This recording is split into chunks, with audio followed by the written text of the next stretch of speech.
তো হরে কৃষ্ণ। শ্রীকৃষ্ণ চৈতন্য প্রভু নিত্যানন্দ শ্রী অদ্বৈত গদাধর শ্রীবাসাদি গৌর ভক্তবৃন্দ, হরে কৃষ্ণ কৃষ্ণ কৃষ্ণ হরে হরে, হরে রাম রাম রাম হরে হরে। ওম নমো ভগবতে বাসুদেবায় নমঃ। চেতদর্পণ মার্জনং ভবমহাদাবাগ্নি নির্বাপনম শ্রেয়কৈরবচন্দ্রিকা বিতরণম বিদ্যাবধু জীবনম আনন্দাম্বুধি বর্ধনম প্রতিপদম পুণ্য অমৃত আস্বাদনম সর্বাত্মস্নপনং পরং বিজয়তে শ্রীকৃষ্ণ সংকীর্তনম। নাম নামকারী বহুধা নিজ সর্বশক্তি সত্যার্পিত নিয়মিত স্মরণে ন কালো এতাদৃশি তপকৃপা ভগবন মাপি দুর্দৈবমিদৃশ মিহাজনী না অনুরাগ তিনাদপি শুনিছেন তরপি সহিষ্ণুনা অমানিনা মানদেন কীর্তনীয় সদাহরি ন ধনং ন জনং ন সুন্দরীং কবিতাং বা জগদীশ কাময়ে মম জন্মনি জন্মনীশ্বরে ভবতার ভক্তি অহিতুকিতই। ওই নন্দ তনুজ কিঙ্করং পতিতং মাং বিষমে ভবাম্বুধৌ কৃপয়া তব পাদ পঙ্কজ স্মৃতি ধূলি সদৃশ বিচিন্তয় নয়নম গলদস্যু ধারয়া বদনম গদগদ রুদ্ধয়া গিরা পুলকৈ নিচিতম বপু কদা তব নাম গ্রহণে ভবিষ্যতি যুগায়িতম নিমেষণ চক্ষুষা প্রাবিশায়িতম শূন্যায়িতম জগৎ সর্বম গোবিন্দ বিরহে নমে আশ্লিষ্ট বা পাদরতম পিনষ্টু মাম অদর্শনাম মর্মাহতং করতু বা যথা তথা বা বিদধাতু লম্পট মত প্রাণ নাথস্থ শৈব না পরম। এটা কি বললাম? এটা শিক্ষাষ্টকম, চৈতন্য মহাপ্রভু নিজের লেখা, মহাপ্রভু স্বয়ং দিয়ে গেছেন এই শিক্ষাষ্টকম। এই শিক্ষাষ্টকমে মহাপ্রভু মাত্র এই 8টা শ্লোক আমাদের দিয়ে গেছে। তো এই 8টা শ্লোক কি সমস্ত শাস্ত্রের একবারে সার হচ্ছে এই 8টা শ্লোক। তো এই 8টা শ্লোক তো মুখস্থ করতে হবে না? হরে কৃষ্ণ। কবে করবেন? করতে তো হবে, কিন্তু কবে করা হবে? তো শ্রীমদ্ ভাগবত আর শ্রীমদ্ ভাগবত গীতা, গীতাটা কি? কুরুক্ষেত্রের যুদ্ধে শ্রীকৃষ্ণ অর্জুনকে যে জ্ঞান দিয়েছিল, অর্জুন যখন বিষাদ যোগ হলো যে আমি এই সমস্ত যোদ্ধাদের মারব, তারা পিতামহ ভীষ্ম পিতামহ গুরুদেব দ্রোণাচার্য, এদের কি গায়ে কী করে আমি অস্ত্র নিক্ষেপ করব? এরা এদের কাছে আমি অস্ত্র শিক্ষা পেয়েছি, এরা আমাকে ভীষ্ম পিতামহ আমাকে কোলে পিঠে মানুষ করেছে, সে পিতামহের বিরুদ্ধে কি করে অস্ত্র ছুড়ব? তো বিষাদ অর্জুনের হাতের গান্ডি পড়ে গেছে। অর্জুন মানে ঘামছে, বেপুতস্য শরীরে মেয়ে রোমহর্ষস্য যায় হতে, তার শরীরের রোম খাড়া হয়ে উঠেছে। কৃষ্ণকে বলছে, সখা আমি আর পারবো না, এরকমভাবে আমি যুদ্ধ করতে পারবো না, আমি কি করে এই সমস্ত আমার গুরুজনদের কাছে। কৃষ্ণ বলছে যে তুমি কি সখা, তুমি কি তোমার গুরু শান্তিপনির বিরুদ্ধে তুমি কি যুদ্ধ করতে পারতে? আর তুমি আমাকে একেবারে এর সমস্ত গুরুদেবদের সামনে একটু দাঁড় করিয়ে দিয়েছো। আমার কি করার কর্তব্য? আমার মাথায় কোনো বুদ্ধি খেলছে না, আমার হাত থেকে ধনুক আমার হাত থেকে খসে পড়ে যাচ্ছে, গা ঘামছে, হাত ঘামছে, হাতে ধনুক ধরে রাখতে পারছি না। একটা শুদ্ধ ভক্তের তো এটাই লক্ষণ হবে, যখন এত লোকের মৃত্যু চোখের সামনে দেখতে পাচ্ছে যে তারা কি কারণে এইরকম যুদ্ধে এসছে।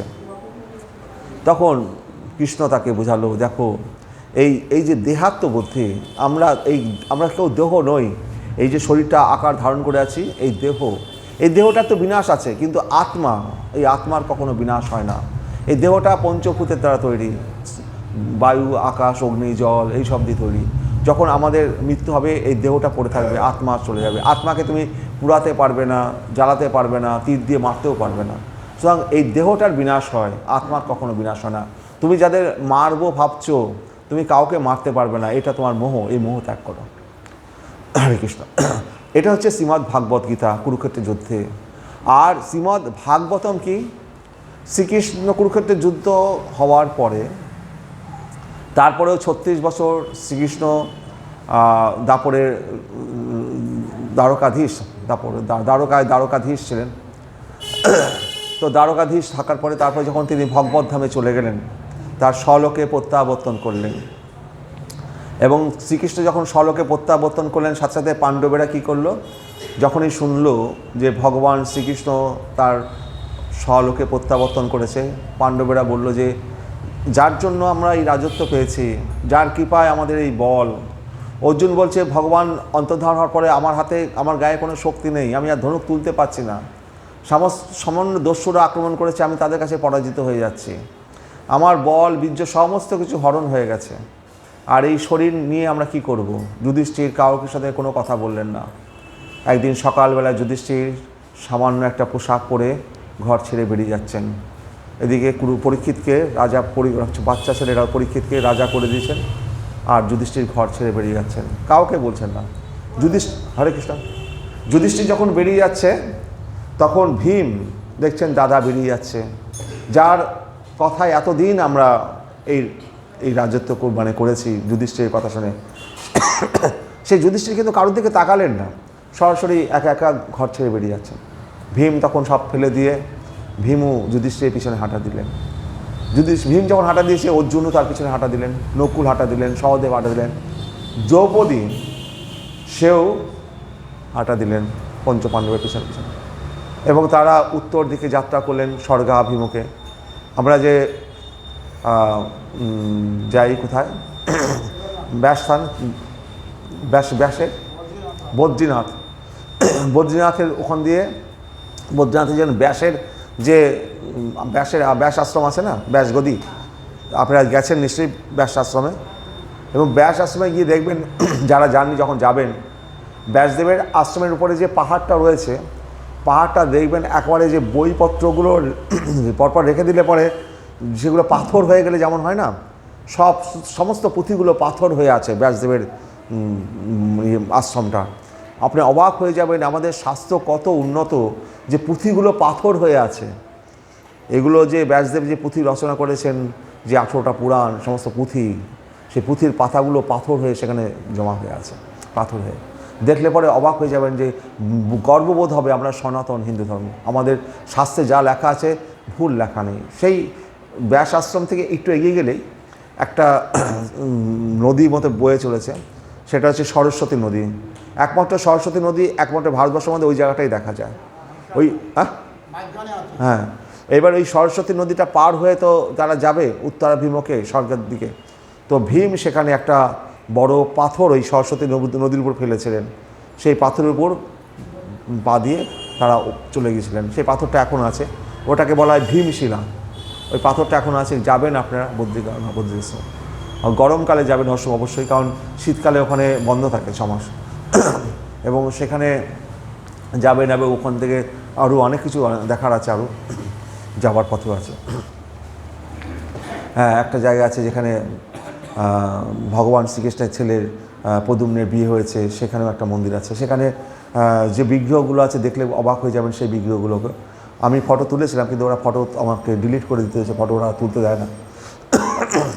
সেই বিগ্রহগুলোর মূর্তিগুলো আমাদের সাধারণ মূর্তি নয়, কারণ হাজার হাজার বছর আগেকার সমস্ত বিগ্রহের মূর্তি, ওইগুলো বাইরে কখনোই প্রকাশ হয় না। হরে কৃষ্ণ। তো সেখানে পাণ্ডবেরা চলে গেলেন, সেখানে এক এক করে তারা চলে যাওয়ার প্রথমে দ্রৌপদী দেহ রাখলেন। ভীম বলল, দাদা যুধিষ্ঠির ও দ্রৌপদী দেহ রেখেছে। ভীম একবারও তাকালে না, যুধিষ্ঠির একবারও তাকালে না। ভীম বলছে, দাদা এই দ্রৌপদী আমাদের কত কিছু করেছে, এতদিন আমাদের সাথে ছিল, তুমি একবার তার দিকে তাকিয়েও দেখবে না? যুধিষ্ঠির কোনো দিকে তাকাচ্ছেন না, তিনি হেঁটে যাচ্ছেন। তারপরে নকুল, সহদেব, তারপরে অর্জুন, তারপর ভীম, সবাই এক এক করে চলে গেলেন। যুধিষ্ঠির সঙ্গে একটা কুকুর যুধিষ্ঠির পিছনে পিছনে যাচ্ছে। যখন স্বর্গের দ্বারের কাছে পৌঁছালেন, তখন ধর্মরাজ এসে জিজ্ঞাসা করছেন যে তুমি স্বর্গে যাবে? তোমার সাথে যে কুকুরটা আছে, একজনের মাত্র প্রবেশ আছে, তুমি যাবে না কুকুরটা যাবে, কে আগে যাবে? তখন যুধিষ্ঠির বলল, আমি তো মানুষ, এই কুকুরটা তো পশু, ওকে আগে যেতে দিন, আমার নয় যাওয়া না হয় হবে। তখন স্বর্গের যে যমরাজ সে যে রূপ ধারণ করে বলল, যুধিষ্ঠির এই পরীক্ষাতেও তুমি সফল। এইভাবে যদিও যুধিষ্ঠির স্বর্গে কিছুক্ষণ একবার দর্শন শুধু করেছে। যুধিষ্ঠির অ্যাকচুয়ালি এরা সব গোলক বৃন্দাবনের যাত্রী, ভগবত ধামের যাত্রী। বলা হয় যে এরা স্বর্গে গেছে, স্বর্গে নয়, এরা সব গোলক বৃন্দাবনে ভগবত, ভগবানের নিত্য পার্শ্বদেরা। আর স্বর্গে যাওয়ার গল্প, স্বর্গটা সুখের জায়গা, সেখানে ঐশ্বর্য আছে। সেখানে গেলে পরে আপনার কি হবে, আপনি ধর্ম করতে পারবেন না। আপনাকে যদি এত এত রাজভোগ খেতে দেয়, আর এত বড় বড় সব দারুণ দারুণ সব সুখের জিনিস দেয়, তখন কি ভগবানকে ডাকতে পারবেন? স্বর্গে গিয়ে ভগবানকে ডাকা যায় না। তো স্বর্গবাসীরা সমস্ত ঐশ্বর্যে তারা মত্ত থাকে। তো সেই কারণে এই স্বর্গে এত সুন্দর জায়গার বর্ণনা আছে স্বর্গের, তো সেটা শুনে আপনাদের লোভ লাগবে যে স্বর্গে যাওয়াটা খুব ভালো, কিন্তু স্বর্গে গেলে তো ভগবানকে ডাকা যাবে না, আমাদের যেতে হবে তার উপরে, স্বর্গের মনে পড়ে। প্রথমে আছে, আমরা যদি উপরে যাই, প্রথমে আছে বিরজা নদী, তারপরে আমাদের আছে শিবলোক, তারপরে আছে বৈকুণ্ঠ, তারপরে অযোধ্যা, তারপরে দ্বারকা, তারপরে মথুরা মণ্ডল, তারপরে গোলক বৃন্দাবন। আমাদের যেতে হবে গোলক বৃন্দাবনে, যেখানে রাধা এবং কৃষ্ণ রয়েছেন, কোটি কোটি গোপীরা রয়েছে, প্রতিদিন রাসলীলা হচ্ছে, সেইখানে আমাদের মূল গন্তব্যস্থল। এবার রাস্তা ভুল করে যদি শিবলোকেই পড়ে থাকি খুব ভালো, আর স্বর্গলোকে আছি এত সুন্দর জায়গা, তাহলে পরে আমরা ভুল করব। প্রভুপাদ এক সময় আমেরিকায় বসে যখন বই লিখছেন, যখন উনি স্বর্গলোকের বর্ণনা করছিলেন একটা বইয়ের স্বর্গলোকের বর্ণনা করার সময় সেই বইটা ছাপাতে দিয়েছে। তো ইংরেজ সব প্রেসের লোকেরা, তারা ইংলিশে সব ছাপাতে গিয়ে তারা পড়ে বলছে, স্বর্গলোক এত সুন্দর এত সুন্দর, তাদের খুব আনন্দ হচ্ছে, স্বর্গলোক এত সুন্দর, তাদের স্বর্গলোকে যাবো। প্রভুপাদ সেটা যখনই শুনলেন, আরে স্ক্রিপ্টটা নিয়ে আসো তো। প্রভুপাদ বলে, এক্ষুনি ছেড়ো, এ বই আমি বের করবো না, কারণ এর দ্বারা মোহিত হয়ে লোকে সব স্বর্গলোকে যেতে চাইবে। ব্যাসদেব যেটা হয়েছে, ব্যাসদেবের ক্ষেত্রে যেটা ঘটেছে, আমি আবার দ্বিতীয় ভুল করতে চাই না। ব্যাসদেব কী করেছিলেন? তিনি ব্যাসদেব যখন শিব মাহাত্ম্য লিখছেন, শিবলোকে শিবই বড়। চণ্ডী যখন লিখছেন, চণ্ডীতে চণ্ডীই বড়। গণেশে যখন লিখছেন, তখন গণেশই বড়। হ্যাঁ, ব্রহ্ম বৈবর্ত পুরাণ যখন ব্রহ্মই বড়। স্কন্দ পুরাণে যে যেখানে যাকে নিয়ে লিখছেন তার উপরে আর কেউ নেই। মানুষ তো বিভ্রান্ত হয়ে যাচ্ছে না, তারা যখন ব্রহ্মপুরাণ পড়ছে তখন তারা ব্রহ্মের উপাসক হয়ে যাচ্ছে, যখন শিব পুরাণ পড়ছে তখন শিবের উপাসনা হয়ে যাচ্ছে। এই সমস্ত পুরাণগুলোর পড়ার ফলে মানুষ কী করছে, এই পুরাণগুলো কোনোটা রজগুণের, কোনোটা তমগুণের, কোনো সত্যরজ তম মিশিয়ে একবারে জল খিচুড়ি আছে। মানুষ এই সমস্ত পুরাণগুলো পড়ে ভোগের রাজত্বে চলে যাচ্ছে। তো ব্যাসদেবের মূল কথা ছিল, প্রথমে ভোগের লোভ দেখাবো, মন্দিরে দেখাবো, এই এখানে না সন্ধ্যার সময় প্রসাদ দেওয়া হয়, চল, পাঠ একটু শুনতে হয় শুনবো, না হলে না শুনবো, প্রসাদ তো পাবো। এই লোভ দেখিয়ে, প্রসাদের লোভ দেখিয়ে মন্দিরে আনা হয়। ঠিক ব্যাসদেব সেরকম এই পুরাণগুলো রচনা করেছিলেন। প্রথমে পুরাণগুলো রচনা করি, এর দ্বারা মানুষের উন্নতি হবে, ধন দৌলত পাবে, লোভে এরা আস্তে আস্তে ভগবানের দিকে যাবে। কিন্তু তারা ভগবানের দিকে তো গেলই না, তারা লোভে পড়ে গেল, তারা আরও দেবদেবীর পূজা করা শুরু করলো। দুর্গা পুজো আসলে দুর্গা পুজো, লক্ষ্মী পুজো আসলে লক্ষ্মী পুজো, কালী পুজো আসলে কালী পুজো, মানে 300 কোটি দেবদেবী, 300 কোটির তাদের দেবতা। মরার সময় কি হচ্ছে, তখন সব বল হরি হরি বল, সেই হরির শরণাগত হচ্ছে। আরে হরির শরণাগত প্রথম থেকে হ, যেই তোর মুকুন্দ, যে তোকে উদ্ধার করবে তারই শরণাগত হ। ওই দেবদেবী যাদের পুজো করছে তারা ধন দৌলত ঐশ্বর্য দিতে পারে, কিন্তু সেই ঐশ্বর্য ধন দৌলত তো তুই নিয়ে যেতে পারবি না, সব তো তোর ফেলে দিতে হবে। এবার সেই ধন দৌলত যদি অসৎ উপায় ইনকাম হয়, তাহলে সেই ধন দৌলতও থাকবে না।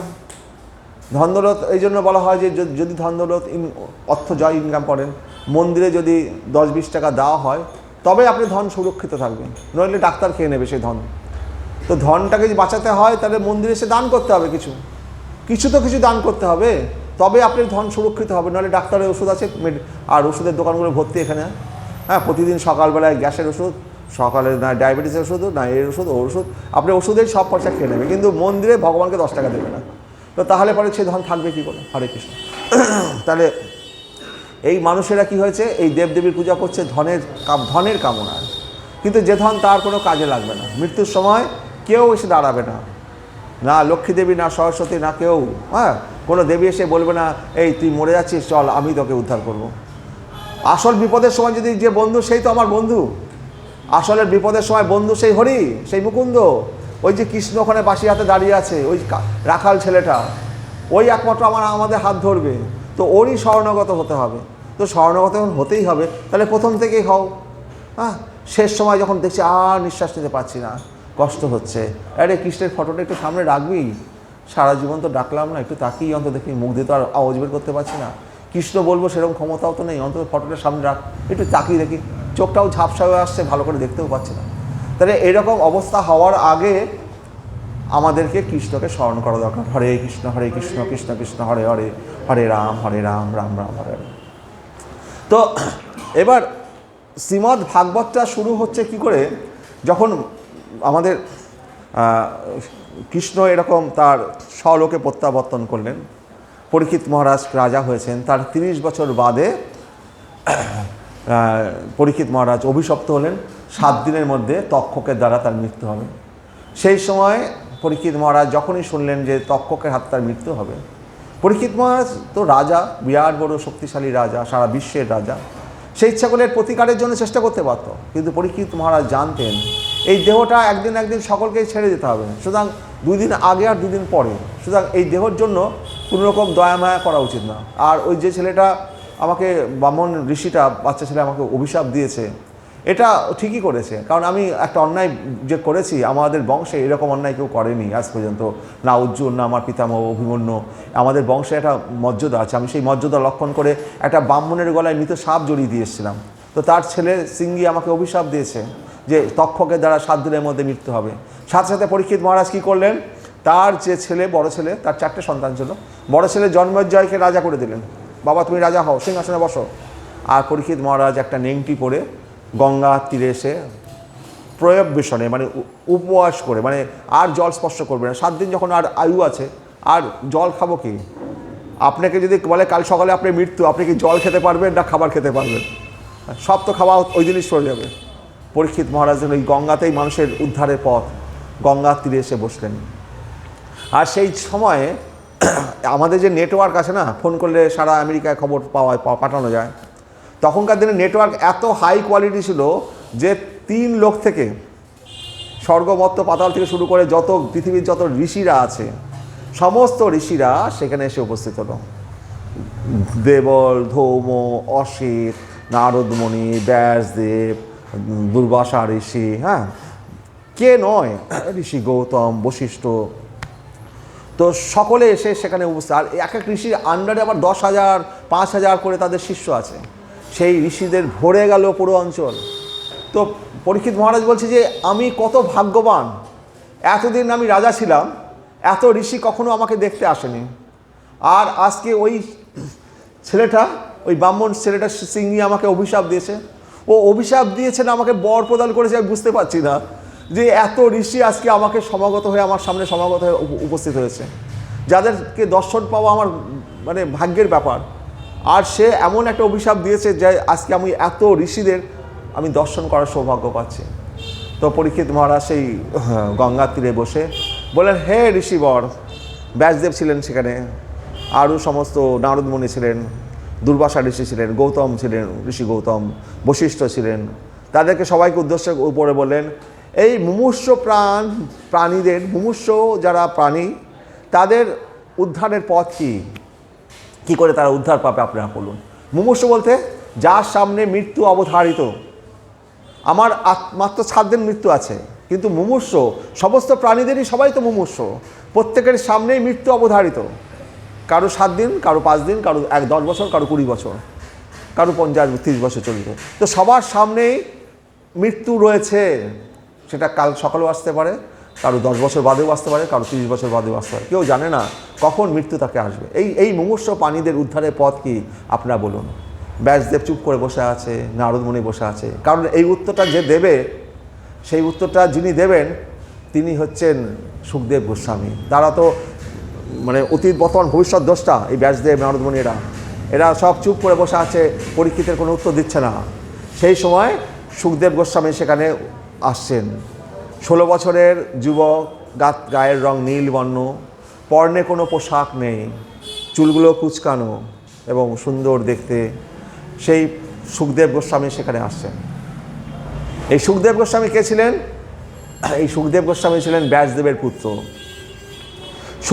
ব্যাসদেব যখন 18টা পুরাণ রচনা করেছেন, এই যে ব্রহ্মপুরাণ, তারপরে ওই যে চণ্ডী, তারপরে হচ্ছে বিভিন্ন পুরাণ, স্কন্দ পুরাণ, হ্যাঁ, এই সমস্ত যত 18টা পুরাণ রচনা করেছেন। এই পুরাণগুলো রচনা করার পরে ওই বদ্রিকা আশ্রমে ওই সরস্বতী নদীর তীরে একদিন ব্যাসদেব গালে হাত দিয়ে বসে বসে ভাবছেন, আমি যে এত পুরাণ রচনা করলাম, এই পুরাণ রচনা করে আমি তো ভগবানকে আমার এই দিব্য দৃষ্টিতে আমার হৃদয়ের মধ্যে পাচ্ছি না, তাহলে আমার পুরাণগুলো পড়ে সাধারণ মানুষ কী করে উপকৃত হবে? গালে হাত দিয়ে ভাবছেন ব্যাসদেব, তাহলে আমি কি করলাম, আমার এত 18টা পুরাণ রচনা করে আমার কী লাভ হলো, আমি তো বুঝে উঠতে পারছি না আমার ত্রুটিটা কোথায়। সাথে সাথে ব্যাসদেবের গুরুদেব, মানে গুরুদেব বলতে কি, ব্রহ্মার যে পুত্র আছে, প্রথম পুত্র হচ্ছে সনক, সনাতন, সনন্দন, 4 কুমার, তারপর হচ্ছে বরাহ অবতার, তারপর হচ্ছে নারদ মুনি অবতার, আর 16তম অবতার হচ্ছে ব্যাসদেব। তো নারদ মুনি তখন সেখানে আসলেন। নারদ মুনি হচ্ছে ভক্তির অবতার, আর ব্যাসদেব হচ্ছে জ্ঞানের অবতার। দুজনই বিষ্ণুর অবতার। তারা সাধারণ লোক তো নয়। তো যখন ব্যাসদেব চিন্তাগ্রস্ত, তখন সেখানে নারদ মুনি এসে উপস্থিত হলেন। তখন ব্যাসদেব নারদ মুনিকে প্রণাম করে নারদ মুনিকে নিয়ে গেলেন তার ব্যাস গুহায়, ব্যাস আশ্রমে। সেখানে নারদ মুনিকে ব্যাস আসনে বসালেন। আপনারা ব্যাস আশ্রম ওখানে যাবেন, রুদ্রিক আশ্রমে যাবেন, সেখানে ব্যাস আশ্রম দেখবেন। সেই ব্যাস আশ্রমে নারদ মুনিকে বসালেন, তার পদতলে আমাদের ব্যাসদেব তার পদতলে বসলেন। বলে গুরুদেব, আমি এত পুরাণ রচনা করেছি, এত পুরাণ রচনা করেও আমি ভগবানকে আমার হৃদয়ের মধ্যে পাচ্ছি না। তো এই পুরাণগুলো আমি নিজেই স্রষ্টা, আমি যে লেখক, আমি যদি না পাই তাহলে এই পুরাণগুলো পড়ে সাধারণ মানুষ কী করে উপকৃত হবে? আমার ত্রুটি কোথায়, আমার ভুল কোথায়, সেগুলো আপনি আমাকে যদি নির্দেশ করে দেন, বলে দেন, তাহলে খুব ভালো হয়। সাথে সাথে নারদ মুনি বললেন, হে ব্যাস, তুমি অনেক কিছু করেছো, তুমি যা করেছো সৃষ্টির কাজ, অনেক ভালো ভালো কাজ করেছো, কিন্তু একটা কাজ কি করেছো না, ওই যে পুরাণগুলো রচনা করেছো, ওই পুরাণের মধ্যে সত্য, রজ, তম এই সমস্ত গুণগুলো এমনভাবে ঢুকিয়ে দিয়েছো, মানুষ ভগবতমুখী হওয়ার থেকে বিমুখ হয়ে যাচ্ছে, তারা অন্যদিকে চলে যাচ্ছে। তুমি তো তাদের একবারে মাথাটা খেয়ে ফেলেছো। সবাই যখন শিব পুরাণ বলবে সে শিবই শ্রেষ্ঠ, কালী পুরাণ বলবে যে কালী শ্রেষ্ঠ, তারপরে ব্রহ্মপুরাণ বলবে ব্রহ্মই শ্রেষ্ঠ। তো সবার মাথা তো তুমি একবারে জগা খিচুড়ি করে ফেলেছো। তো আর এই সমস্ত পুরাণগুলোর মধ্যে সত্য, রজ, তম সমস্ত গুণগুলো মিশে আছে। যদি আপনি খারাপ সিনেমা দেখেন, তার মধ্যে খারাপ গুণগুলো আপনার মধ্যে প্রকাশ পাবে না। তমগুণের খাবার খেলে তমগুণ প্রকাশ পাবে, রজগুণের খাবার খেলে রজগুণ প্রকাশ পাবে। তো আপনি যেমন যেমন ওই পুরাণগুলোর মধ্যে সেই গুণগুলো রয়েছে, তার দ্বারা তো আপনারা সেই ইফেক্টেড হবেন। তার দ্বারা যে ভগবত ভক্তির যে অমল পুরাণ, ভগবান শ্রীকৃষ্ণের কাছে তারা ভগবত ভক্তিতে যাবে কী করে? তো তুমি এমন পুরাণ রচনা করো যেখানে শুধু কৃষ্ণ কথা আছে, যে পুরাণে এমন মিষ্টি যেখান দিকে কামড় দেওয়া হবে শুধু কৃষ্ণ কথাই পাওয়া যাবে, এই অমল পুরাণ রচনা করো। তো ব্যাসদেব তখন অমল পুরাণ রচনা করলেন। অমল পুরাণ রচনা করার পর ব্যাসদেব ভাবছেন, এই পুরাণ তো রচনা করলাম, এবার এই পুরাণটা মানুষের সামনে কে প্রকাশ করবে? মানুষের সামনে প্রকাশ তো করার জন্য লোক চাই। যেমন এই যে হরে কৃষ্ণ কৃষ্ণ কৃষ্ণ হরে হরে, হরে রাম রাম রাম হরে হরে, এই নামটা তো চৈতন্য মহাপ্রভু আসার আগেও ছিল, কিন্তু কেউ জপ করতো না। কারণ কি? মহাপ্রভু আসার আগে এই নামটা ছিল বটে, কিন্তু এই নামটা যে প্রচার করবে, যার মুখ দিয়ে প্রচারিত হবে, যার মুখ দিয়ে প্রচারিত হওয়ার পর সারা বিশ্ববাসী নেবে, সে যতক্ষণ না আসবে ততক্ষণ তো নাম মানুষের সামনে আসবে না। আর এই নামটা মহাপ্রভু আসার আগে যেটা ছিল, সেটা হচ্ছে প্রথমে ছিল হরে রাম রাম রাম হরে হরে, তারপরে ছিল হরে কৃষ্ণ কৃষ্ণ কৃষ্ণ হরে হরে। তো এটা তো বেদের মন্ত্র, আর বেদ, স্ত্রী জাতি, শূদ্র এদের পড়া নিষেধ, ব্রাহ্মণ ছাড়া বেদ পড়তে পারবে না। তাহলে এই বেদ যদি শূদ্র এবং স্ত্রী জাতি না পড়তে পারে, তাহলে মানুষ উদ্ধার হবে কী করে? মহাপ্রভু স্বয়ং শ্রীকৃষ্ণ, যার নিঃশ্বাস থেকে বেদ প্রকাশিত হয়েছে, মহাপ্রভু এসে কী করলেন? ওই নামটাকে পাল্টে দিলেন। প্রথমে দিলেন হরে কৃষ্ণ কৃষ্ণ কৃষ্ণ হরে হরে, তারপরে দিলেন হরে রাম রাম রাম হরে হরে। মন্ত্রটাকে পাল্টে দিয়ে তার বেদত্বকে নষ্ট করে দিলেন। নষ্ট করে দিয়ে বললেন, এই নাম এবার আপামর জনগণ, শ্রী শূদ্র সবাই পাঠ করবে এবং সকলেই গোলক বৃন্দাবনে উদ্ধার পেয়ে যাবে। তাহলে মহাপ্রভু না আসলে পরে এই নামটা আমরা ছিল, কিন্তু আমরা পাঠ করতে পারিনি, আমাদের অধিকার ছিল না এই নাম বলার। মহাপ্রভু এসে কৃপা করে আমাদের এই গোলকের নাম, এই নাম এই জগতের নাম নয়, এই গোলকেরও প্রেমধন যে আনলো সে হচ্ছে মহাপ্রভু। তার মুখনিসৃত বাণী, তার মুখ দিয়ে বেরিয়েছে, সে আমাদেরকে সকলকে অধিকার দিয়ে গেছে। গুরু হইয়া তারও এই দেশ, গুরু হয়ে সকলে এই দেশকে উদ্ধার করো না। তো সেজন্য আমরা এই সৌভাগ্যটা পেয়েছি, নইলে পরে আমাদের কোনো সৌভাগ্য ছিল না এখানে বসে কথা বলবো। মহাপ্রভু আমাদেরকে এই অধিকারটা দিয়েছে যে তোমরা গুরু হয়ে আর 5 জনকে উদ্ধার করো, নইলে পরে এই জগৎটাকে উদ্ধার করার কেউ নেই। মহাপ্রভু নিজে আদেশ করে দিয়ে গেছেন, সকলকে অধিকার করে দিয়ে গেছেন, সকলেই হরে কৃষ্ণ নাম জপ করতে পারবে, তার গুরু থাকুক অথবা না থাকুক। হ্যাঁ, মহাপ্রভুকে প্রণাম করবেন। শ্রীকৃষ্ণ চৈতন্য প্রভু নিত্যানন্দ শ্রী অদ্বৈত গদাধর শিবাস আদি গৌর ভক্তবৃন্দ এই পঞ্চতত্ত্বকে প্রণাম করবেন। আর হরে কৃষ্ণ কৃষ্ণ কৃষ্ণ হরে হরে, হরে রাম রাম রাম হরে হরে, দুহাত তুলে নাচবেন আর গাইবেন হরে কৃষ্ণ কৃষ্ণ। আর এমন মন্ত্র যা সারাদিন ধরে মন্ত্র পড়লেও জপ করলেও ক্লান্তি আসে না। আপনি একটা গান শোনেন না, ক্লান্তি এসে যাবে। অনেক ভালো ভালো গান, যারা ভালোবাসেন অনেক ভালো ভালো গান শুনুন না, হিন্দি গান, অন্যান্য গান, আপনাদের সে গানের শুনতে শুনতে অবিরক্তি এসে যাবে। কিন্তু এই হরে কৃষ্ণ নাম এমন, এই নাম তো এখানকার নয়, এই চিৎজগতের নাম এখানে নিয়ে আসা হয়েছে, এনে আপনাদের দেওয়া হয়েছে। হরে কৃষ্ণ কৃষ্ণ কৃষ্ণ হরে হরে রাম রাম। তো ঠিক সেরকম ব্যাসদেব যখন দেখলেন এই যে শ্রীমদ্ ভাগবত রচনা করলাম, এই ভাগবতটা মানুষের সামনে কে দেবে? বশিষ্ঠ সে মেনকার প্রেমে পড়ে গেল। হ্যাঁ, দুর্বাসা ঋষি হঠাৎ করে রেগে যায়। এই সমস্ত যারা বড় বড় মুনিষীরা আছে সবাই না কারো কোনো দোষ না দোষ আছে। তো এরা তো এই অমল পুরাণ একেবারে সেই রকম নির্মল, সেই সাত্ত্বিক মুনি, সে না হলে পরে তো এই ভাগবত মানুষের সামনে কেউ প্রচার করতে পারবে না। তখন মনে পড়ে গেল, আরে আমারই তো ছেলে সুখদেব গোস্বামী যে বনে চলে গেছে, তো ওই সুখদেব গোস্বামী হচ্ছে আসল সেই আত্মারাম মুনি, তাকে সেই একমাত্র শ্রীমদ্ ভাগবত এইটা প্রচার করার অধিকারী। তো এই সুখদেব গোস্বামীকে পাবে কী করে? ব্যাসদেব একদিন বসে আছেন, সেই সময় কিছু কাঠুরিয়া আসলো। কাঠুরিয়ারা বলল যে বনের মধ্যে একটা নীল বর্ণের বালক ঘুরে বেড়াচ্ছে, গায়ে উজ্জ্বল জ্যোতি তার দিয়ে, আর আমরা কাঠ কাটি, তাকে দেখলে আমাদের ভূত বলে মনে হয়, আমরা ভয় পেয়ে কাঠ কাটা ছেড়ে পালিয়ে চলে আসি, কাঠ কাটতে পারছি না। তখন ব্যাসদেব বুঝতে পারলেন আমারই ছেলে সুখদেব গোস্বামী এখন এই বনে ঘুরে বেড়াচ্ছে। তো সেই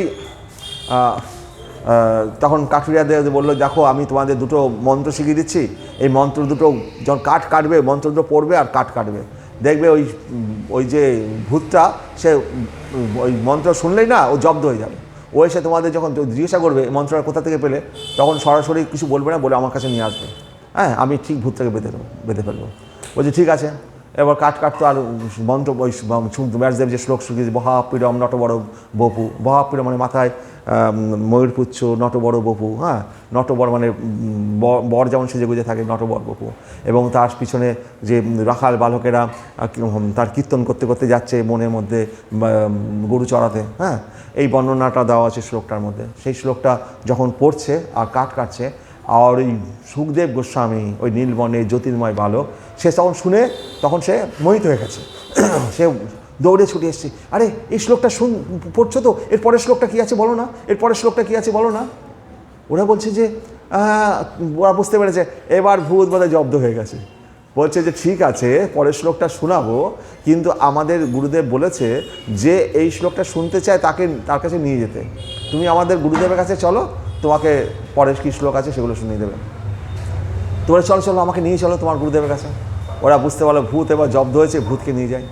এবার সুখদেব গোস্বামীকে যখন নিয়ে আসা হলো, দেখছি যে আমারই পিতা ব্যাসদেব, যার কাছ থেকে সে জন্মবার পরে এই বনে চলে গেছিলো, তখন ব্যাসদেবের কাছ থেকে শ্রীমদ্ ভাগবত 18,000 শ্লোক, 17,994টা শ্লোক শ্রীমদ্ ভাগবতম শ্রবণ করলেন সুখদেব গোস্বামী। তাহলে 17,994টা শ্লোক একবার শ্রবণ করার সাথে সাথে তার মুখস্থ। আর আমরা একটা শ্লোক মুখস্থ করতে পারছি না। তার মানে এই কলিযুগের পাপে আমরা কতটা অধঃপতিত হয়েছি বুঝতে পারছেন? যারা একবার শুনলে পরে সমস্ত শ্লোক তাদের মুখস্থ থাকে। হরে কৃষ্ণ। তো এবার সেই সুখদেব গোস্বামী, যিনি কারুর বাড়িতে সামনে যদি যেতেন কোনো গৃহস্থের বাড়িতে, সেই সময় প্রত্যেকটি গৃহস্থের বাড়িতে গরু থাকতো। সেই সময় মানুষ বড়লোক কী করে বোঝা যেত? যার বাড়িতে যত বেশি গরু আছে। ধরুন আপনার বাড়িতে 500 গরু আছে, তাহলে আপনি এই এলাকার বড়লোক, মানে গোধন।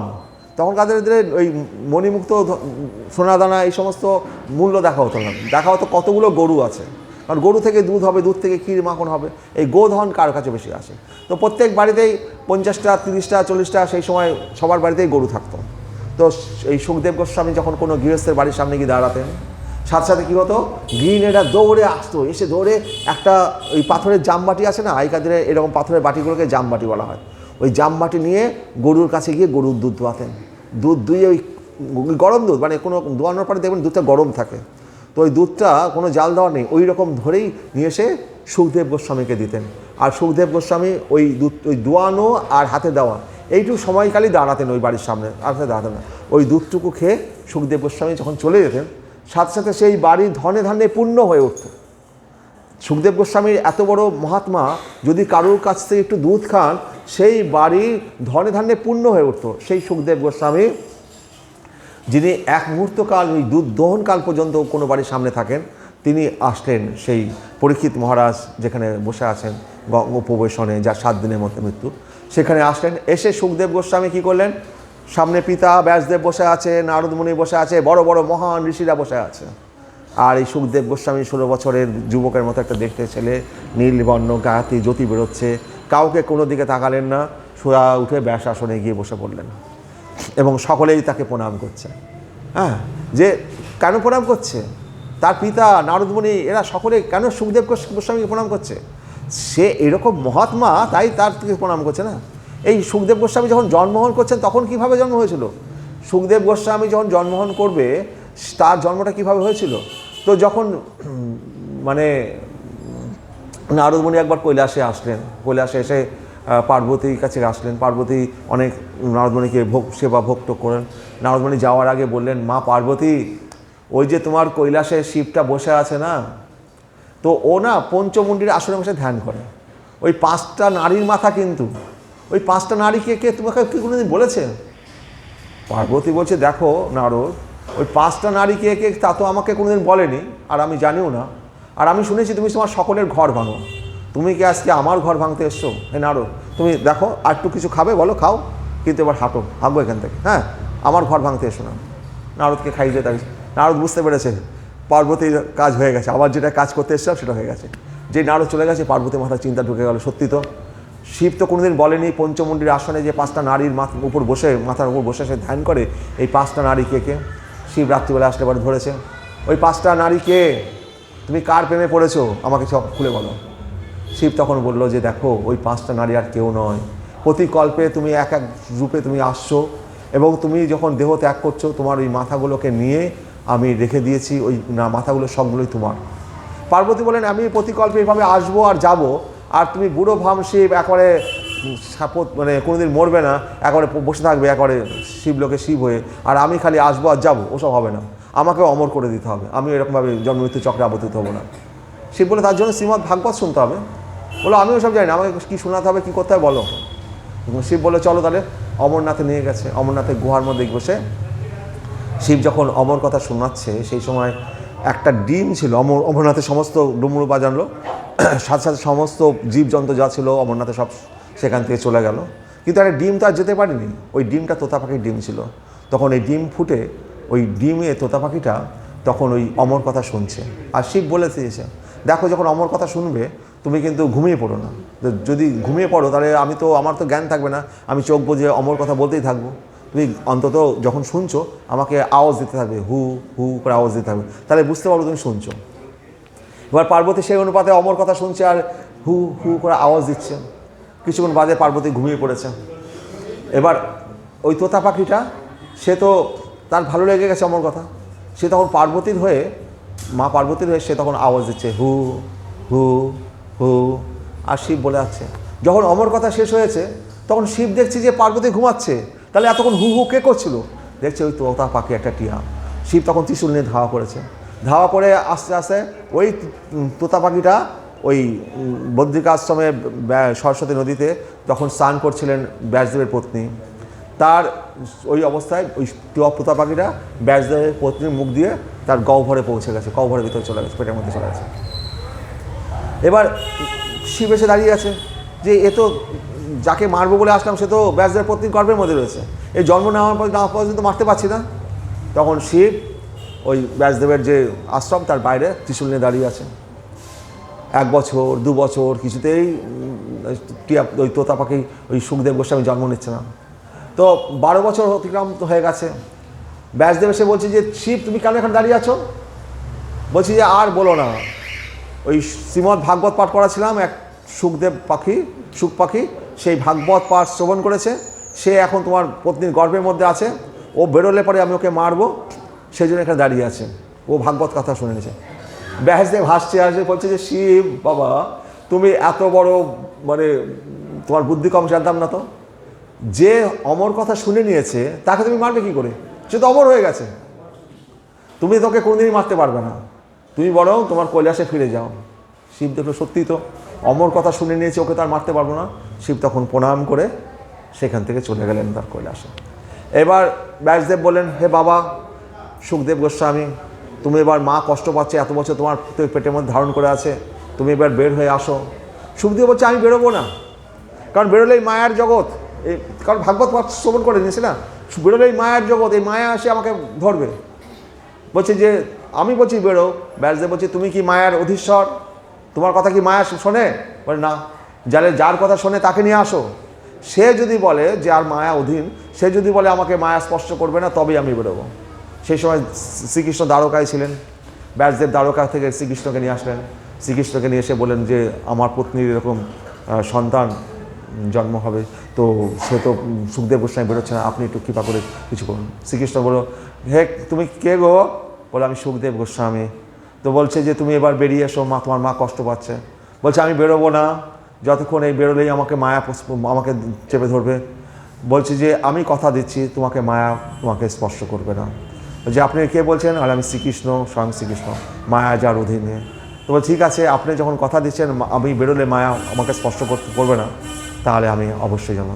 তো 16 বছর অতিক্রান্ত হওয়ার পরে সেই সুখদেব গোস্বামী যখন বেরোনোর পরেই জন্মাবার পরেই সে 16 বছর যেহেতু মায়ের গর্ভে ছিল, বেরোনোর পরেই সে দৈব কৃপায় সে 16 বছরে এক যুবকের রূপ ধারণ করলো। করার পরে পরনে কোনো প্যান্ট নেই, কাপড় নেই, সে হাঁটা দিয়ে দিয়েছে বনের দিকে। ব্যাসদেব দেখছে আমি ব্রাহ্মণের ঘরে সন্তান জন্ম নিলে তার পৈতা আদি কর্ম করতে হয়, তার শিক্ষা দীক্ষা দিতে হয়, আর এই ছেলে জন্মানোর পর সেই হাঁটা দিয়ে দিল বনের মধ্যে। ব্যাসদেব হা পুত্র করে ছুটছে পিছন পিছন, তার কোনো কানেই শুনছে না সুখদেব গোস্বামী সে হাঁটা দিচ্ছে। তখন গাছের বৃক্ষরা ব্যাসদেবের কথা উত্তর দিচ্ছে। তো বৃক্ষরা উত্তর দিচ্ছে এই কারণে, হে ব্যাসদেব তুমি কার পিছনে ছুটছো হা পুত্র করে? কারণ পুত্র ব্যথা সবচেয়ে বেশি উপলব্ধি করতে পারে বৃক্ষেরা। একটা কাঁঠাল গাছে, একটা কাঁঠালের মধ্যে কতগুলো বীজ থাকে? অনেক। তো প্রত্যেকটি বীজটা যদি মাটিতে পোতা হয়, প্রত্যেকটি বীজ থেকে গাছ জন্মাবে তো কাঁঠাল গাছতলায় যদি কাঁঠালটা পড়ে, ওই কাঁঠালের ছায় তো কোনো বীজ জন্মাবে না। যদি পশু পাখি কাঁঠালটাকে নিয়ে দূরে কোথাও খেয়ে ফেলে বীজটা, তাহলে পরে সেই বীজ থেকে গাছ হবে। সেই জন্য গাছেরা কী করে, ফলটাকে এত মিষ্টি করে, এত সুস্বাদু করে, যাতে পাখিরা মানুষেরা তার ফলটা খায়, ফলটা খেয়ে বীজটা যাতে দূরে ফেলে, যাতে তার সন্তানটা জন্ম হয় ভালোভাবে।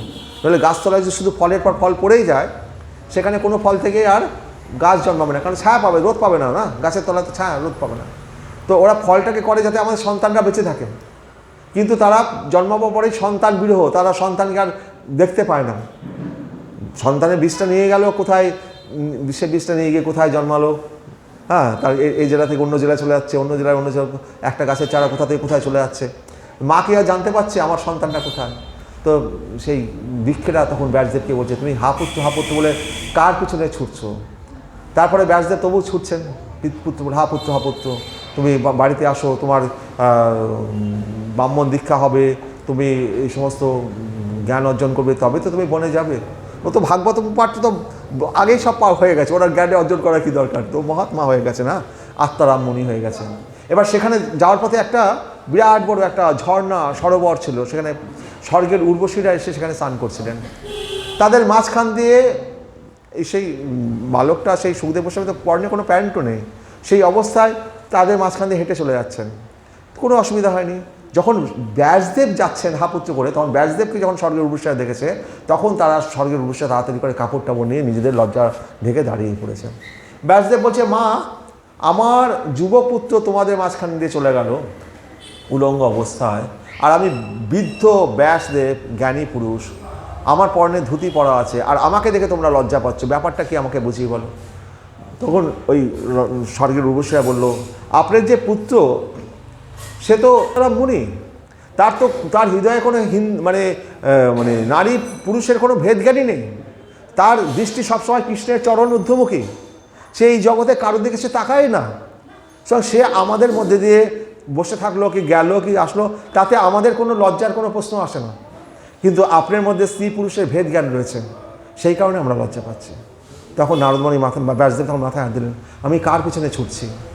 যার এই জগতের কোনো কিছুর প্রতি তার সংযোগই নেই, এখন সংযোগ ভগবান শ্রীকৃষ্ণের চরণ কমলের সাথে, তার পিছনে ছুটি আমি কার পিছনে ছুটছি এই মায়ার জগতে?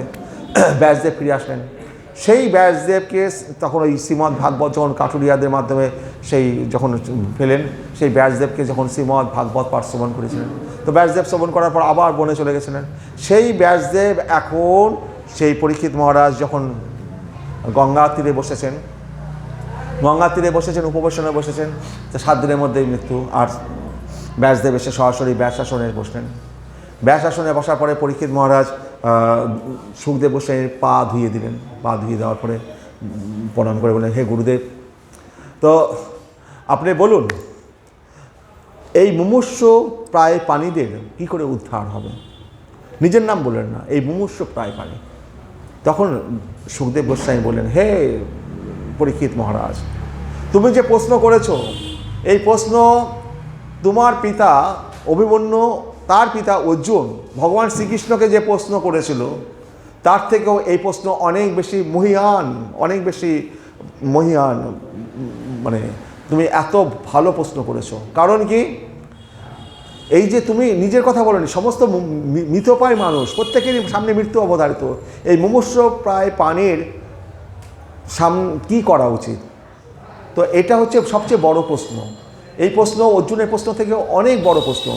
অর্জুন ভগবানকে যে প্রশ্ন করেছিল তার থেকে এই প্রশ্নের মূল্য অনেক বেশি। আর তুমি এই 7 দিনের জন্য যে তোমার আয়ু আছে, এর জন্য তুমি ভয় পেও না। একবার খট্টাঙ্গ রাজা, সে দেবতাদের হয়ে যুদ্ধ করেছিল অসুরদের বিরুদ্ধে। হরে কৃষ্ণ। তো তখন যুদ্ধ করার দেবতারা তাকে স্বর্গে নিয়ে রেখে দিয়েছিল।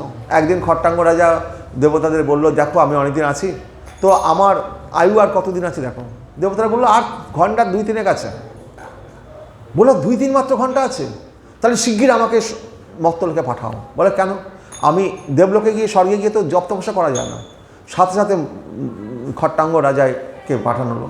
ওই 3-4 ঘন্টা যা সময় পেয়েছিল, ওই সময়ের মধ্যে সমস্ত ফুলগুলো গাছ থেকে কাটছে আর কেটে ওম গোবিন্দায় নম, গোবিন্দায় নম, গোবিন্দের চরণে ফুলগুলো দান করছে করে ওই খট্টাঙ্গ রাজা ভগবত ধামে চলে গেছিল। আর তোমার সামনে তো 7টা দিন সময় আছে, তোমাকে আমি ভাগবত পাঠ শ্রবণ করাবো এবং তারপরে তুমি ভগবত ধামে ফিরে যাবে, তোমার কোনো চিন্তা নেই।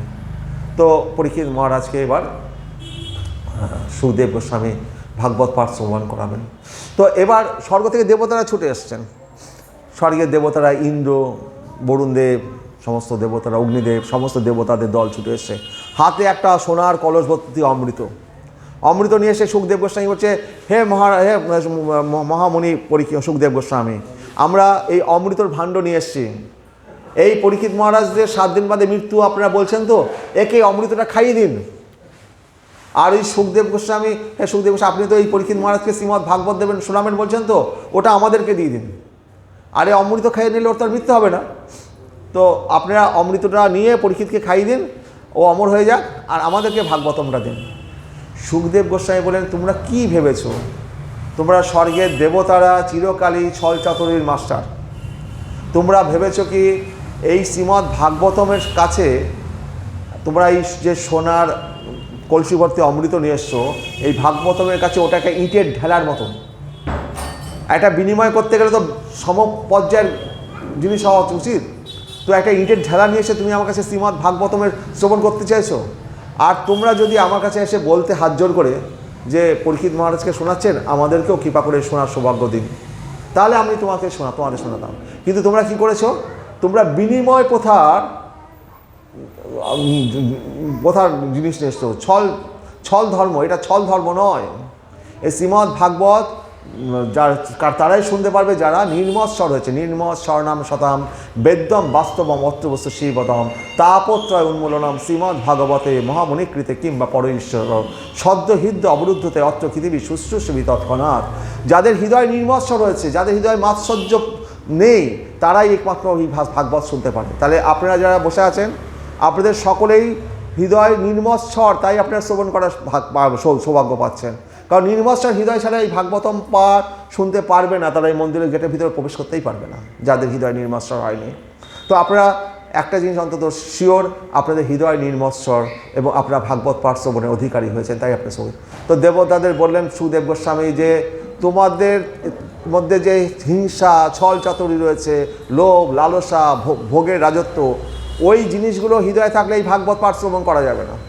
আর তোমরা বিনিময় কথা নিয়ে এসছো, তোমরা হাঁটো এখান থেকে, তোমরা কোনদিন এই দেবতারা ভাগবত পাঠ শ্রবণ করতে পারে না। এই দেবতারা মনুষ্য রূপ মনুষ্য শরীর ধারণ করে আসে এই ভাগবত পাঠ শ্রবণ করার জন্য, যদি কোথাও গিয়ে ভাগবত পাঠ শ্রবণ করা যায়।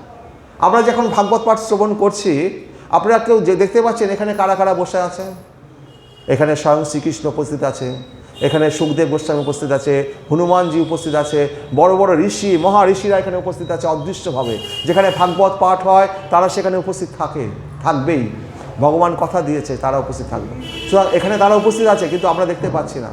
আমরা তাদের শরীরের হাওয়াটাও তো আমরা পাচ্ছি। আমার গা দিয়ে কাটা উঠে যাচ্ছে যে তারা এখানে উপস্থিত আছে এখানে, হ্যাঁ, তারা আমাদের সাথে তারাও ভাগবত পাঠ শ্রবণ করছে। কারণ যেখানে ভাগবত পাঠ শ্রবণ হবে, ভগবান শ্রীকৃষ্ণ গোপীদেরকে করেছিলেন, আশীর্বাদ দিয়েছিলেন, সেখানে তিনি উপস্থিত থাকবেন, এই সমস্ত মুনি ঋষিরা উপস্থিত হবে। যেখানে ভাগবত পাঠ হবে সেখানে প্রায় 11টা পর্যন্ত 11টা আসন করা হয়, 11টা ঘট করা হয়, তারপরে তো প্রত্যেকটি আসনে তাদেরকে খাবার রাখা হয়, তারপরে ভাগবত পাঠ হয়। তো সেই সব জিনিস তো এই কলিকালে সম্ভব নয়। এখানে 11টা তাদের জন্য বসার আসন রাখতে হবে, তাদের জন্য খাবারের ব্যবস্থা রাখতে হবে, তাদের প্রত্যেকের জন্য জল রাখতে হবে, সেই সমস্ত মুনি ঋষিরা আসনে এসে বসবে, তারপরে বক্তা ভাগবত পাঠ করবে। তা আমরা এই কলিযুগে সব কিছু আমরা হারিয়ে ফেলেছি। তো আমাদের ভগবান এই কলিযুগে যেভাবে আমাদের করাচ্ছে, আমাদের সেইভাবেই করতে হবে। হরে কৃষ্ণ। হ্যাঁ, কী বলছেন?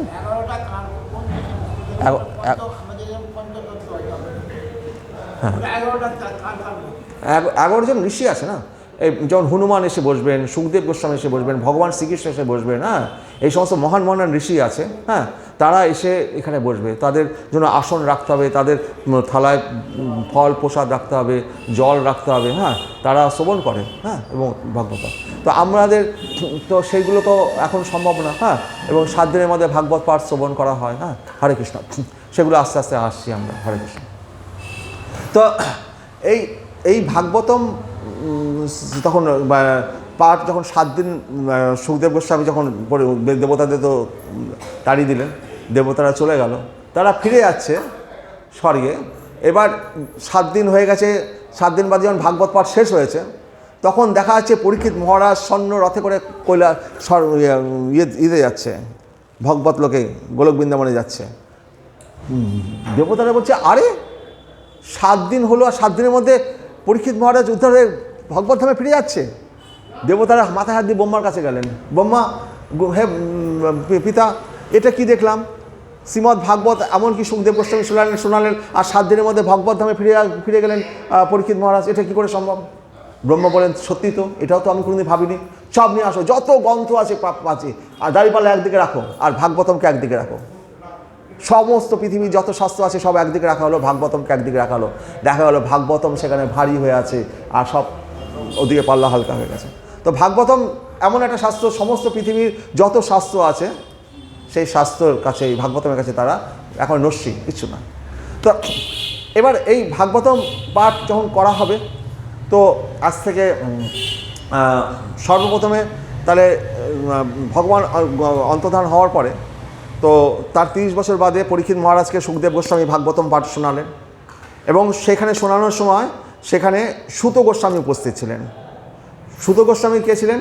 রোমহর্ষণ মুনি, তার পুত্র ছিল সুত গোস্বামী। রোমহর্ষণ মুনি কে ছিলেন? যার ভগবানের কথা বললেই তার গায়ের লোমগুলো খাড়া হয়ে যেত, তার নাম ছিল রোমহর্ষণ মুনি। তো এই রোমহর্ষণ মুনি, ব্যাসদেব কী করলেন, যে বেদকে যে 4 ভাগে ভাগ করলেন, ঋক, সাম, যজু, অথর্ব, তো এক একটা ভাগের এক একজন ঋষিকে দায়িত্ব দিয়েছেন। যেমন সামবেদের পাঠ করার দায়িত্ব সামবেদকে ধারণ করে রাখবে, সে হচ্ছে কে? জৈমিনী ঋষি। আর সমস্ত পুরাণগুলো ধারণ করে রাখবে কে? এই রোমহর্ষণ মুনি। এই রোমহর্ষণ মুনির পুত্র ছিল সুত গোস্বামী। তো যখন কুরুক্ষেত্রের যুদ্ধ হয়, এই ভাগবতম পাঠ শুরু হওয়ার আগে যখন কুরুক্ষেত্রের যুদ্ধ হয়, সেই সময় বলরাম তখন তীর্থভ্রমণে বেরিয়ে গেছিলেন। উনি তো যুদ্ধে অংশগ্রহণ করেননি কুরুক্ষেত্রে, তীর্থভ্রমণে গিয়েছিলেন। সেখানে এক জায়গায় মানে এই আমাদের রোমহর্ষণ মুনি ব্যাসাসনে বসে তিনি ভাগবত পাঠ শ্রবণ করাছিলেন। তো সেখানে বলরাম যখন প্রবেশ করলেন, তো ওই রোমহর্ষণ মুনি তাকে সম্মান প্রদর্শন করেননি, উঠে প্রণাম করেননি বলরামকে। তো সাথে সাথে বলরাম কী করলেন, একটা তিনও, ঘাসের যে তিনও তুলে ছুঁড়ে দিলেন। ছুঁড়ে দেওয়ার সাথে সাথে সেই রোমহর্ষণ মুনির সাথে সাথে মৃত্যু হয়ে গেল, তার মাথা থেকে ঘর উঠে গেল। তখন সমস্ত ঋষিরা বললেন যে হে বলরামজি, আমাদের ব্যাসপীঠে যে রোমহর্ষণ মুনি তিনি তো চলে গেলেন, এখন আমাদেরকে ভাগবত পাঠ কে শোনাবে? তখন বলরাম বললেন যে এর যে পুত্র আছে সুত গোস্বামী, আমি আশীর্বাদ করছি এই পুত্রে আগামী দিনে শ্রীমদ্ ভাগবত পাঠ আপনাদেরকে শোনাবে। তো এই রোমহর্ষণের পুত্র হচ্ছে সুত গোস্বামী ছিলেন, যারা একবার শ্রবণ করলেই সমস্ত কিছু তারা ধারণ করে রাখতে পারতেন। তো বলরাম, এখন প্রশ্ন হচ্ছে বলরাম কেন রোমহর্ষণ মুনিকে তিনি উদ্ধার করলেন? কারণ দেবতারা কাউকে মারেন না, তারা উদ্ধার করেন। রোমহর্ষণ মুনিকে কেন উদ্ধার করে দিলেন? কারণ এই ভাগবতম পাঠটা আসে হচ্ছে গুরু পরম্পরার মাধ্যমে। কেউ কি ঘুমিয়ে পড়েছেন নাকি ওখানে? হরে কৃষ্ণ। হ্যাঁ, হরে কৃষ্ণ। তো গুরু পরম্পরার মাধ্যমে এই ভাগবতম পাঠটা আসতে হয়। তো রোমহর্ষণ মুনি বলরাম যখন এসছে, বলরামকে সম্মান প্রদর্শন করেনি। তো আমাদের গুরু পরম্পরা কি? যেমন ব্রহ্মা ভাগবতম পাঠ দিয়েছে নারদ মুনিকে, নারদ মুনি দিল ব্যাসদেবকে, ব্যাসদেব দিয়েছে সুখদেব গোস্বামী, সুখদেব গোস্বামীর কাছ থেকে সুত গোস্বামী, সুত গোস্বামীদের সনকাদি ঋষি, এরকম পরম্পরা ধারায় ভাগবতটা আমাদের কাছে নেমে এসছে। তো ব্রহ্মা কার কাছ থেকে ভাগবতমটা পেয়েছে? ব্রহ্মা ভাগবতমটা পেয়েছে গর্ভদোষায়ী বিষ্ণুর কাছ থেকে। গর্ভদোষায়ী বিষ্ণুর নাভিপদ্ম থেকে ব্রহ্মার সৃষ্টি হয়েছে। নাভিপদ্ম থেকে ব্রহ্মার যখন সৃষ্টি হলো, তখন তেনে ব্রহ্ম হৃদয় যে আদি কবি, সে আদি কবি ব্রহ্মার হৃদয়ে বৈদিক জ্ঞানকে প্রবিষ্ট করে দিয়েছিলেন এই গর্ভদোষায়ী বিষ্ণু। তো গর্ভদোষায়ী বিষ্ণু কোথা থেকে এসছে? গর্ভদোষায়ী বিষ্ণু এসছে আপনার মহাসংকর্ষণ থেকে। মহাসংকর্ষণ কোথা থেকে এসছে? বলরাম থেকে। তো বলরাম তাহলে আদিগুরু, আপনাদের সমস্ত গুরুর আদিগুরু হচ্ছে বলরাম। আমরা বলি ব্যাসদেব আদিগুরু, ব্যাসদেবেরও আদিগুরু হচ্ছে ব্যাসদেব পেয়েছেন নারদের কাছে, নারদ পেয়েছে ব্রহ্মার কাছে, ব্রহ্মা পেয়েছেন গর্ভদোষায়ী বিষ্ণু থেকে, গর্ভদোষায়ী বিষ্ণু পেয়েছে মহাবিষ্ণু থেকে, মহাবিষ্ণু পেয়েছে বলরাম থেকে। তো আদিগুরুর পরম্পরা ধারায় এই ভাগবতটা আসতে হবে। সেই কারণে বলরাম ওই সময় রোমহর্ষণ মুনিকে তিনি উদ্ধার করলেন, যাতে এই ভাগবতম পাঠটা আমাদের গুরু পরম্পরার মাধ্যমে আসে। তো ব্যাসদেবের ক্ষেত্রে তাই হয়েছিল। ব্যাসদেব যখন এতগুলো পুরাণ রচনা করে তিনি পারছেন না, তখন সে গুরু পরম্পরা চাই। তখন নারদমুনি এসে তাকে জ্ঞান দিলেন, নারদমুনির কাছ থেকে ব্যাসদেব জ্ঞান পেলেন, তারপরে শ্রীমদ্ ভাগবত রচনা করেন। এই গুরু পরম্পরা যদি না থাকে, আমরা ওই ভগবত ধামে ভগবানের কাছে যেতে পারবো না। হরে কৃষ্ণ। তারপরে এবার কি হলো, তাহলে এবার তারও আগে ভাগবত পাঠ হয়েছে। হ্যাঁ, তারও আগে ভাগবত পাঠ কীভাবে হয়েছে? যখন ভগবান, আর ক মিনিট আছে? হ্যাঁ, 10 মিনিট।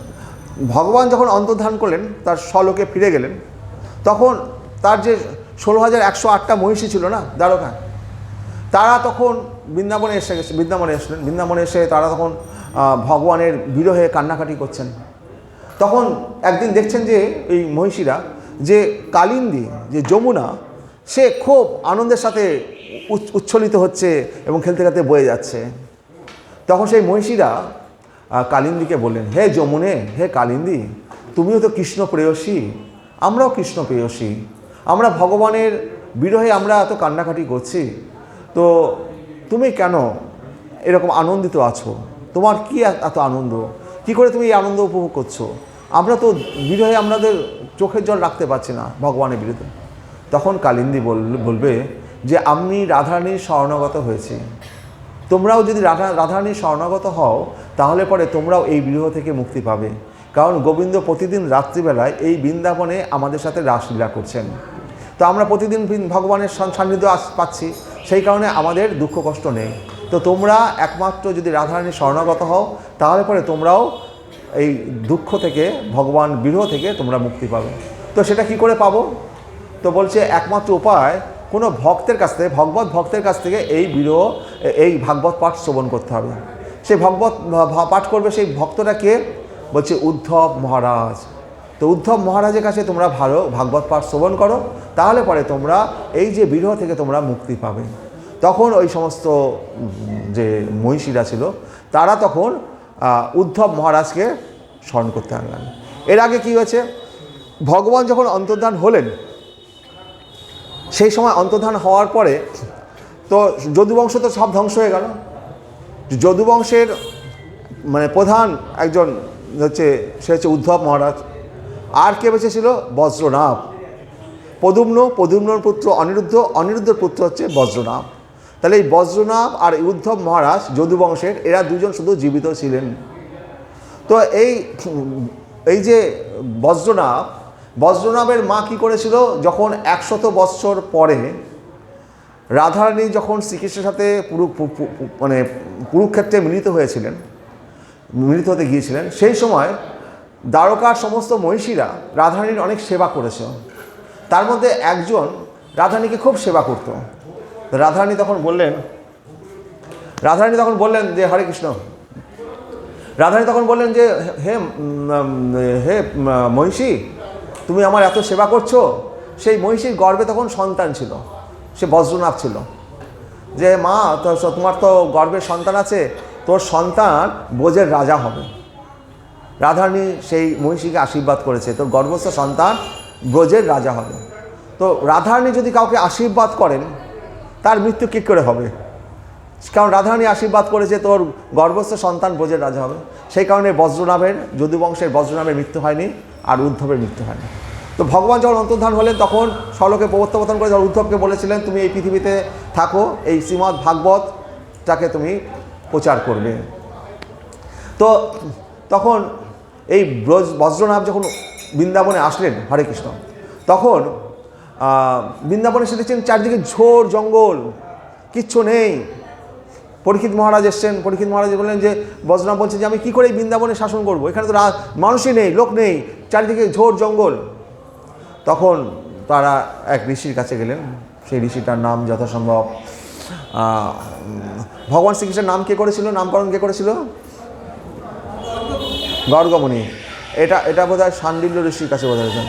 শাণ্ডিল্য ঋষি কি গর্গমুনি, এর কাছে যখন গেলেন উদ্ধব মহারাজ আর পরীক্ষিত মহারাজ, গিয়ে বললেন যে এই বৃন্দাবনে ব্রজে তো কেউ নেই, মানুষ নেই, ঝোড় জঙ্গল সব কিছু ভরে গেছে। কারণ ভগবান যখন গোলকে চলে যায়, তার স্বধামে যায়, সবাইকে নিয়ে চলে গেছে। চৈতন্য মহাপ্রভু যখন মায়াপুর থেকে গেলেন, সবাইকে নিয়ে চলে গেলেন পার্শ্বদের, পুরো মায়াপুর ফাঁকা। তারপরে ঝোড় জঙ্গল হয়ে গেল, কোথায় মহাপ্রভুর জন্মস্থান, কোথায় কেউ জানে না। এরকম অবস্থা। ভগবান যখন আসে এবং যখন যায়, সবাইকে নিয়ে তিনি গোলক বৃন্দাবনে চলে যান। তো এরকম বৃন্দাবনে সবাইকে নিয়ে চলে গেছে, পুরো বৃন্দাবন ফাঁকা। তখন পরীক্ষিত মহারাজ আর বজ্রনাভকে তখন সেই ঋষি বললেন, শাণ্ডিল্য ঋষি বললেন যে, হে বজ্রনাভ, তুমি ভগবান কখনো প্রকট লীলা করেন, কখনো অপ্রকট লীলা করেন। এখন ভগবানের অপ্রকট লীলা, ভগবানের যে লীলাস্থলীগুলো আছে সেইগুলো উদ্ধার করো। তো উদ্ধার করে সেগুলোকে পুনঃস্থাপন করো। তখন আর পরীক্ষিত মহারাজ বললেন যে, বজ্রনাভ, তুমি এই বৃন্দাবনে তুমি রাজা হও, মথুরার রাজা হও, আর তোমার যা সৈন্য সামন্ত, টাকা পয়সা, ধন দৌলত যা লাগবে, আমার কোষাগার থেকে সব আসবে, তুমি নিশ্চিন্ত মনে এখানে রাজত্ব করো। তো বজ্রনাভ সেখানে রাজত্ব করা শুরু করলেন। এবং বজ্রনাভ কী করলেন, প্রথমে ভগবানের যে মূর্তিগুলোকে, ভগবান কেমন দেখতে, সেটা তিনি আগে তৈরি করা শুরু করলেন। তিনি একটা মূর্তি করতেন।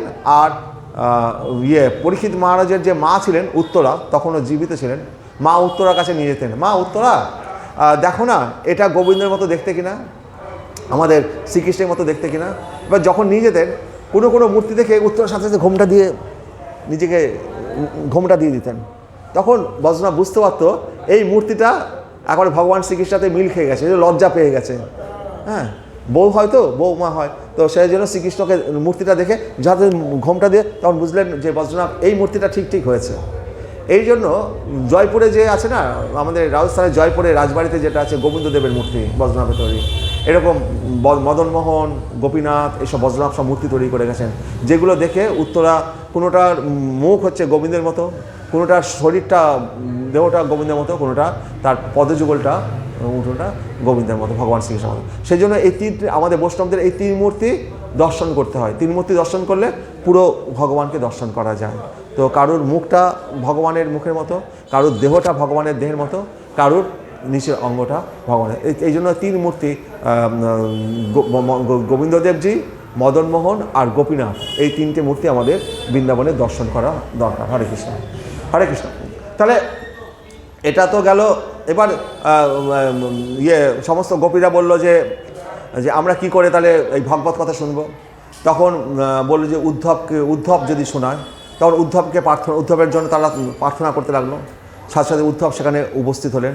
কুসুম সরোবরে সেখানে গোপীদেরকে উদ্ধব তখন ভাগবত পাঠ শোনাচ্ছেন। বজ্রনাথ বসেছে, পরীক্ষিত মহারাজ বসেছে পাঠ শুনবে বলে। সেই সময় দিল্লিতে পরীক্ষিত দিল্লির রাজা, কুরুক্ষেত্রের হস্তিনাপুরের রাজা, সেখানে সংবাদ আসলো যে পরীক্ষিত মহারাজকে এক্ষুনি হস্তিনাপুরে ফিরে যেতে হবে। তখন উদ্ধব মহারাজ বলল যে পরীক্ষিত তুমি চলে যাও, তুমি তোমার রাজ্য শাসন করো, তোমার এখন ভাগবত পাঠ শ্রবণ হবে না। তুমি যখন ভাগবত পাঠ, পরীক্ষিত বললো তাহলে আমি ভাগবত পাঠ কখন শুনবো, কবে শুনবো তাহলে ভাগবত পাঠ?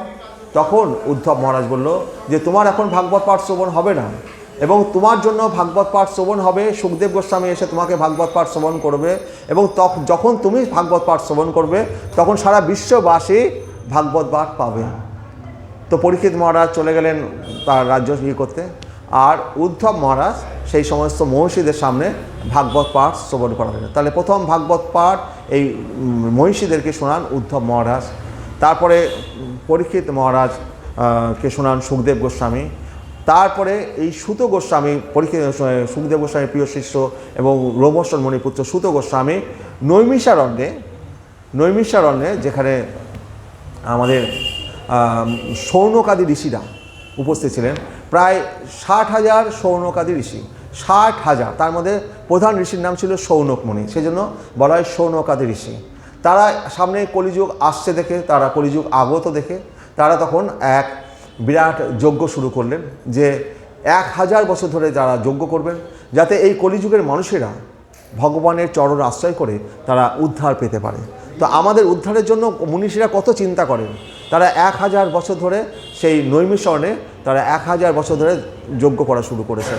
যখন যজ্ঞ করতে করতে তাদের যজ্ঞের ধোঁয়ায় কালিতে মুখ চোখ কালো হয়ে গেছে, তখন সেখানে সুত গোস্বামী একদিন সকালবেলা এসে আসলেন।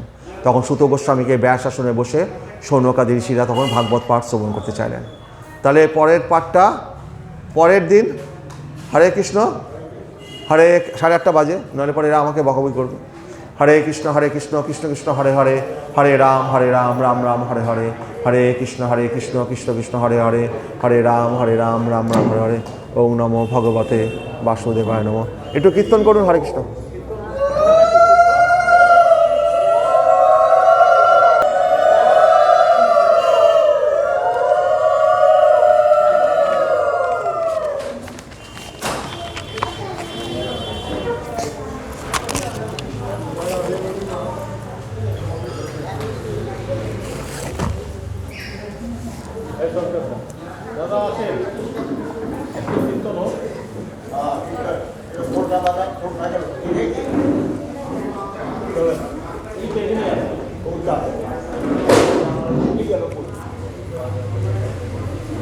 Hare Krishna,